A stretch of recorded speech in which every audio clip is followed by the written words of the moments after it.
Bienvenue dans le 20e épisode d'Écho, le Messie. Nous allons nous laisser interpeller par le chapitre 8 de l'Évangile de Marc.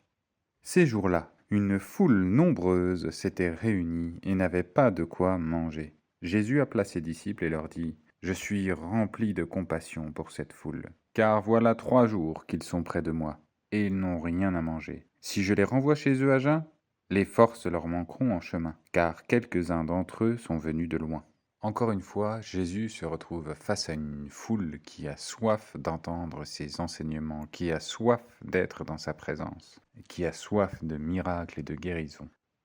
Devant la foule, Jésus exprime ses émotions. Il dit qu'il est ému de compassion. Jésus ne vit pas seulement les émotions, il les exprime. C'est un exemple pour nous.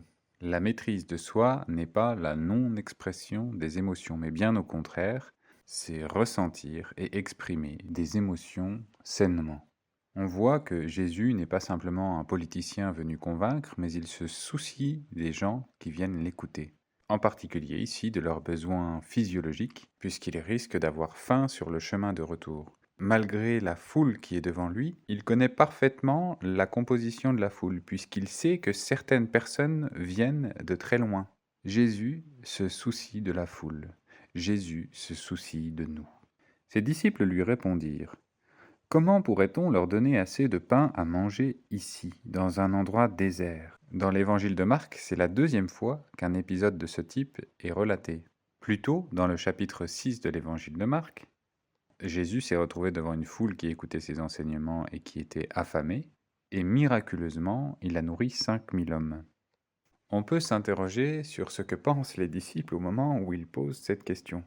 Soit c'est un manque cruel de foi que Jésus puisse renouveler son miracle, soit ils posent cette question avec dans un coin de leur tête l'espérance que Jésus va à nouveau nourrir la foule miraculeusement.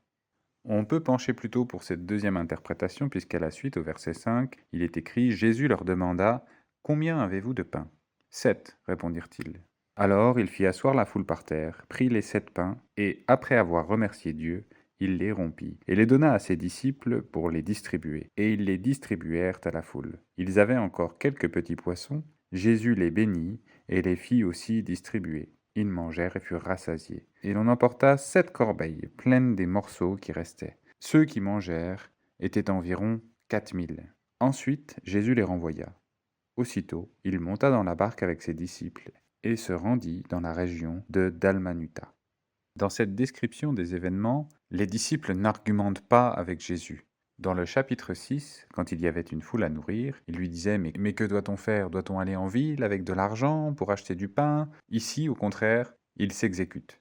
Il semble donc plutôt s'attendre au miracle. On pourrait se poser la question, étant donné l'étrange ressemblance entre ces deux foules et la manière dont Jésus les a nourris, s'il s'agit de une seule et même histoire, racontée de 2 manières différentes. D'autant plus que ces 2 épisodes n'apparaissent pas ensemble dans les autres évangiles. Le seul évangile qui les contient tous les 2 est l'évangile de Marc. Mais dans ce cas, il faudrait passer à la fois outre les différences numériques. Dans le premier épisode, c'est 5000 hommes, dans celui-ci, c'est 4000.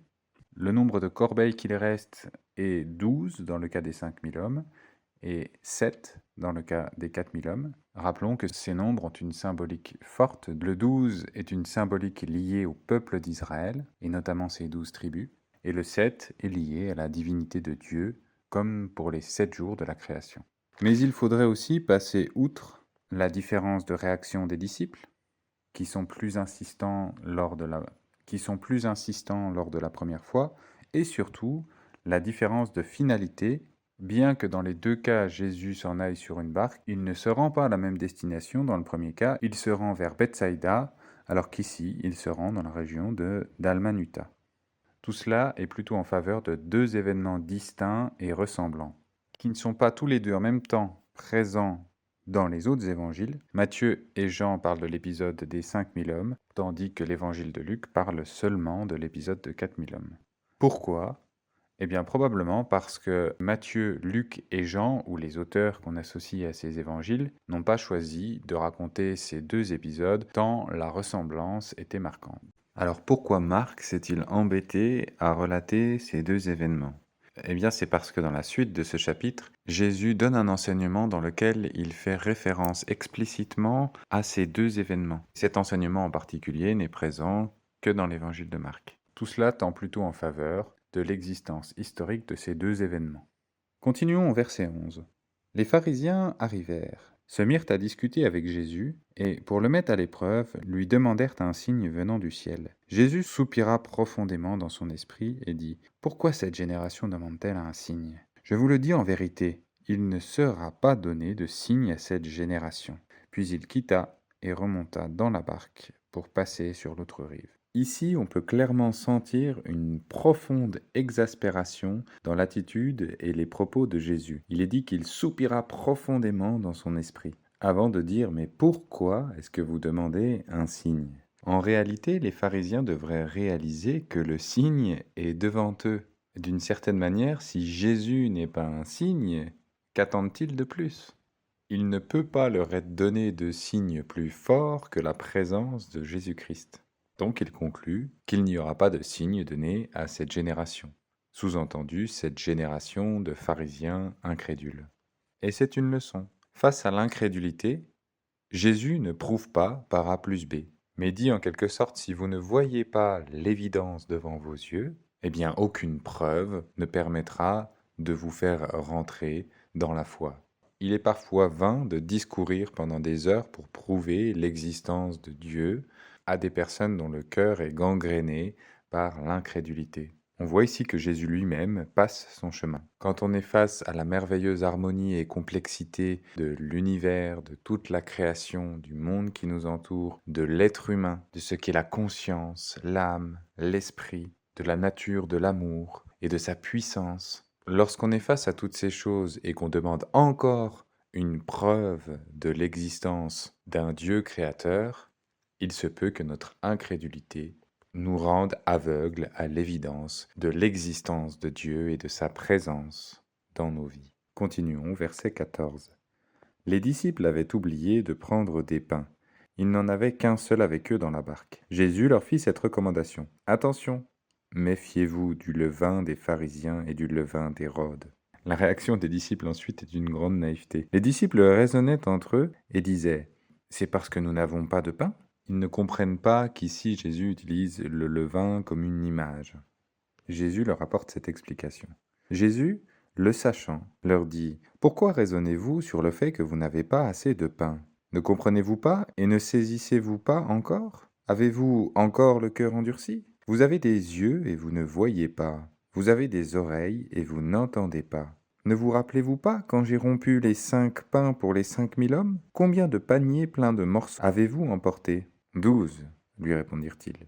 Et quand j'ai rompu les 7 pains pour les 4000 hommes, combien de corbeilles pleines de morceaux avez-vous emporté? 7, répondirent-ils. Et il leur dit, comment se fait-il que vous ne compreniez pas encore? On voit ici que Jésus ne perd jamais une occasion de faire ce qu'on appelle une leçon d'objet. Le levain est une matière organique qui permet au pain de lever. Il identifie ici le levain aux idées, à l'état d'esprit des pharisiens et d'Hérode, qui peut venir influencer les personnes. Jésus met tout simplement en garde vis-à-vis des influences que peuvent avoir le pouvoir religieux des pharisiens et le pouvoir politique d'Hérode sur le cœur des disciples et de toute autre personne qui souhaiterait se tourner vers Jésus.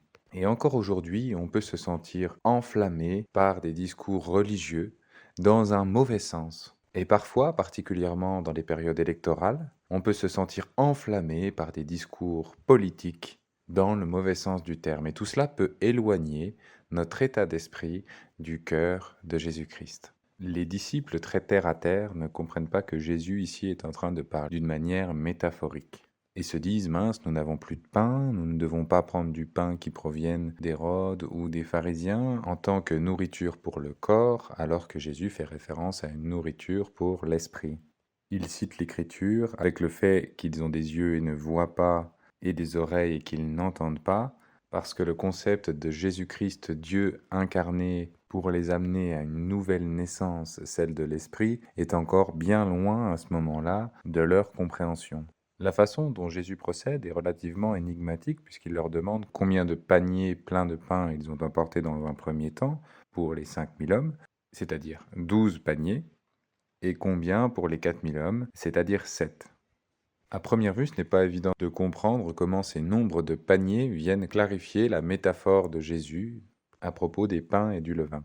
Mais il faut se rappeler que dans toute l'Écriture, le nombre 12 est associé au peuple de Dieu et le nombre 7 à la divinité de Dieu lui-même. Ce sont des symboles qui révèlent l'alliance de Dieu avec son peuple, et tout cela au travers de l'action miraculeuse de la multiplication des pains de Jésus-Christ. Jésus, au travers de tout ce discours, met donc les disciples en garde avec les états d'esprit qui proviennent des milieux religieux et politiques qui pourraient influencer spirituellement et perturber l'alliance que Jésus-Christ est venu faire avec nous. Continuons au verset 22. Ils se rendirent à Bethsaïda. On amena un aveugle vers Jésus et on le supplia de le toucher. Il prit l'aveugle par la main et le conduisit à l'extérieur du village. Puis il lui mit de la salive sur les yeux, posa les mains sur lui et lui demanda s'il voyait quelque chose. Il regarda. J'aperçois les gens, je les vois comme des arbres, et ils marchent. Jésus lui mit de nouveau les mains sur les yeux, et quand l'aveugle regarda fixement, il fut guéri, et vit tout distinctement. Alors Jésus le renvoya chez lui en disant, n'entre pas dans le village et n'en parle à personne. Dans ce miracle, on voit que Jésus ne fait pas simplement son boulot, guérir un aveugle, et puis après un petit tour, et puis s'en va. On voit que Jésus est à l'écoute de la personne. Le miracle a lieu en 2 temps. Et dans un premier temps, il lui demande, est-ce que ça va comme ça? Ça va mieux, mais je ne suis pas pleinement guéri. Puis il continue à être à ses côtés, à lui imposer les mains jusqu'à ce qu'il soit guéri. Cela nous démontre, d'une part, que Jésus est à l'écoute, et que parfois, les guérisons du corps, de l'âme, de l'esprit peuvent prendre du temps. Si Jésus a eu besoin ici de s'en reprendre à 2 fois pour faire les choses bien, eh bien à combien plus forte raison nous devrions considérer parfois que la guérison du corps, de l'âme ou de l'esprit est un processus qui n'est pas toujours instantané. On voit ensuite une recommandation à ne pas en parler, comme on a pu le voir dans les chapitres précédents, pour éviter que Jésus soit pris trop vite pour cible et ne puisse pas continuer de faire ce qu'il est venu faire sur terre. Continuons, verset 27. Jésus s'en alla avec ses disciples dans les villages voisins de Césarée de Philippe. Il posa en chemin cette question. Qui suis-je, d'après les hommes? Ils répondirent, Jean-Baptiste, d'après certains, Élie, d'après d'autres, l'un des prophètes. Et d'après vous, qui suis-je? Leur demanda-t-il. Pierre lui répondit, Tu es le Messie. Jésus leur recommanda sévèrement de n'en parler à personne. On voit que beaucoup de spéculations étaient faites à propos de la personne de Jésus-Christ. Certains pensent qu'il est le digne successeur de Jean-Baptiste, qui avait déjà une notoriété très importante. D'autres disent carrément qu'il est une forme de réincarnation d'Élie, un grand prophète qui a par exemple triomphé spirituellement de 850 prophètes de Baal et d'Astarté, et qui a été élevé sous les yeux de son successeur Élisée sur un char de feu tiré par des chevaux de feu au moment de sa mort. Certains pensent qu'il est Élie, puisque une prophétie du prophète Malachie a dit qu'avant que Dieu revienne, Élie reviendrait. Et quand il demande à ses disciples qui sont proches de lui qui il est, ils ont une réponse qui n'est pas celle des spéculations des autres personnes. Pierre dit la vérité, qu'il est le Messie, celui qui est attendu pour régner dans le royaume de Dieu et rétablir la paix sur la terre. On voit là que les enseignements de Jésus, bien que pas toujours bien compris par les disciples, ont quand même un effet. Ils ont parfois du mal à reconnaître la véritable nature de Jésus, mais comparé à ce qu'en disent les gens, ils sont plus proches de la vérité. Jésus leur dit de ne pas témoigner de cela autour d'eux, car il a encore des choses à faire avant que les religieux juifs lui tombent dessus. Continuons verset 31. Alors il commença à leur enseigner qu'il fallait que le Fils de l'homme souffre beaucoup, qu'il soit rejeté par les anciens, par les chefs des prêtres et par les spécialistes de la loi, qu'il soit mis à mort et qu'il ressuscite 3 jours après. Il leur disait cela ouvertement. Alors Pierre le prit à part et se mit à leur reprendre. Mais Jésus se retourna, regarda ses disciples, réprimanda Pierre en disant « Arrière, Satan ! car tes pensées ne sont pas les pensées de Dieu, mais celles des hommes.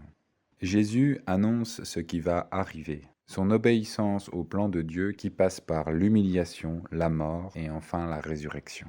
Humainement, on comprend tout à fait la réaction de Pierre. Pierre ne veut pas voir Jésus humilié, et encore moins le voir mourir. D'une part parce qu'il aime Jésus, mais aussi parce que Jésus lui donne un statut, lui donne même un sens à sa vie. Lui qui n'était qu'un pécheur, fait maintenant partie d'un groupe qui a le pouvoir de guérir des malades, de chasser les démons. Tout cela doit être très enthousiasmant pour lui. Il ne veut pas que tout cela s'arrête. Et d'une certaine manière, il tente Jésus de continuer comme ça. Il lui dit, mais non, il faut qu'on continue à vivre notre vie de cette façon. Et d'une certaine manière, Jésus pourrait être tenté de continuer à vivre cette vie où il est admiré, où il est aimé des personnes qui l'entourent. Humainement, n'est-ce pas un petit peu ce que tout le monde souhaite? C'est pour ça que ces mots sont aussi forts. Il dit à Pierre, « Arrière, Satan, tes pensées ne sont pas les pensées de Dieu, mais celles des hommes. » À ce moment-là, Jésus entend la voix de Satan le tenter de rester dans cette vie où il est admiré et aimé, et où le groupe des disciples est enthousiasmé de prendre part à toute cette aventure. Mais il ne cède pas à la tentation. Il fait une déclaration très forte. Au verset 34, puis il appela la foule avec ses disciples et il leur dit, « Si quelqu'un veut être mon disciple, qu'il renonce à lui-même, qu'il se charge de sa croix et qu'il me suive. En effet, celui qui voudra sauver sa vie la perdra. Mais celui qui la perdra à cause de moi et de la bonne nouvelle sera sauvé. Et que servira-t-il à un homme de gagner le monde entier s'il perd son âme? Que donnera un homme en échange de son âme? En effet, celui qui aura honte de moi et de mes paroles au milieu de cette génération adultère et pécheresse, le Fils de l'homme aura aussi honte de lui quand il viendra dans la gloire de son Père avec les saints anges. » Il dit en quelque sorte, « Je ne chercherai pas à sauver ma vie pour gagner le monde. » Oui, c'est tentant, mais ce n'est pas le plan de Dieu. Et il va même plus loin en incitant les autres à faire de même, en leur disant, « Et vous non plus, si vous cherchez à sauver votre vie jusqu'à en perdre votre âme, sauver votre vie, c'est-à-dire avoir une forme de confort dans la vie en taisant le plan de Dieu pour nous, pour se faire bien voir ou pour ne pas froisser, eh bien dans ce cas-là, eh bien dans la gloire de Dieu, Jésus aura honte de cette attitude. Ce serait une honte pour Jésus, sous prétexte de vouloir plaire à Pierre, de renoncer au plan que Dieu a pour lui, au travers de son obéissance dans l'humiliation et même jusqu'à la mort sur la croix. C'est la fin du chapitre 8 de l'évangile de Marc. Dans ce chapitre, Jésus commence à préparer le terrain pour l'après, quand il ne sera plus là physiquement. Il met les disciples en garde par rapport à l'état d'esprit du monde, religieux ou politique, qui pourrait venir polluer l'esprit des disciples et les rendre moins sensibles à l'esprit de Dieu. Cela nous pose cette question.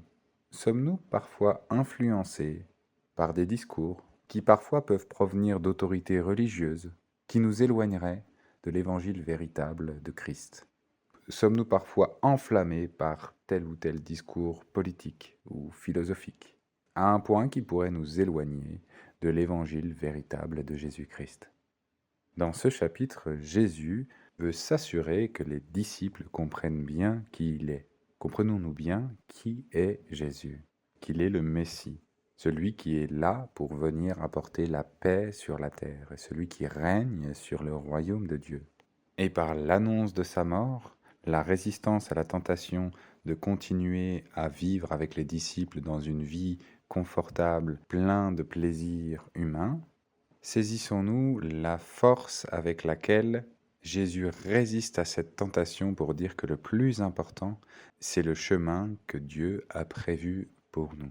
Un chemin qui nécessite un engagement de vie total. Si quelqu'un veut être mon disciple, qu'il renonce à lui-même, qu'il se charge de sa croix et qu'il me suive. En effet, celui qui voudra sauver sa vie la perdra. Mais celui qui la perdra à cause de moi et de la bonne nouvelle la sauvera. Et c'est sur cette réflexion que se termine l'épisode 20 d'Écho. Pour ne pas manquer les prochains épisodes, abonne-toi et active la cloche des notifications. N'oublie pas de liker si le contenu t'a plu. Et si toi aussi tu veux répandre l'écho de sa voix, partage autour de toi.